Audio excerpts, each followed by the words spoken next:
જૂનાગઢ જિલ્લાના વંથલી તાલુકાના વાડલા ગામેથી વસ્તી ગણતરી 2027ના પ્રથમ તબક્કાનો જિલ્લા કલેક્ટર યોગેશ ચૌધરીના હસ્તે વિધિવત પ્રારંભ કરાવવામાં આવ્યો હતો। જિલ્લા કલેક્ટર સ્વયં વસ્તી ગણતરીની પ્રક્રિયામાં સહભાગી બની વડારિયા પરિવારના ઘરે પહોંચ્યા અને પ્રતિકાત્મક રીતે પરિવારની વિગતો મેળવી મોબાઈલ એપ્લિકેશન મારફતે અપલોડ કરી હતી। જૂનાગઢ જિલ્લામાં ડિજિટલ અને પેપરલેસ પદ્ધતિથી વસ્તી ગણતરી શરૂ થઈ છે। જૂનથી ગુજરાતમાં વસ્તી ગણતરીની શરૂઆત થઈ છે અને એના ભાગરૂપે જૂનાગઢમાં પણ વસ્તી ગણતરીની શરૂઆત થઈ અને એના ભાગરૂપે અમે આજે વાડલા ગામમાં આવીને વિધિવત રીતે વસ્તી ગણતરીની શરૂઆત કરાવી છે।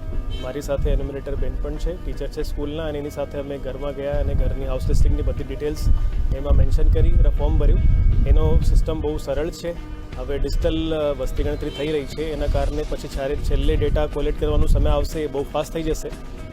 મેડમ પોતાના મોબાઈલ ફોનમાં જ વસ્તી ગણતરી કરી, એની હાઉસ લિસ્ટિંગ કરી, એની અલગ અલગ પ્રકારની ઘરની બધી ડિટેલ્સ લખવાની હોય અને ફક્ત મારા ખ્યાલથી 5 મિનિટની અંદર બધું કામ એ ઘરનું પૂર્ણ થઈ ગયું।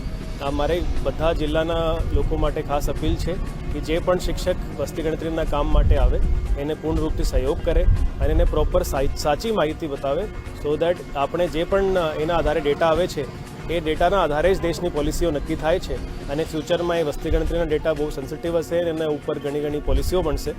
તો આપણે વસ્તી ગણતરીના સમયે સંપૂર્ણ સહયોગ કરે અને પ્રોપર સાચો માહિતી શિક્ષકોને આપે।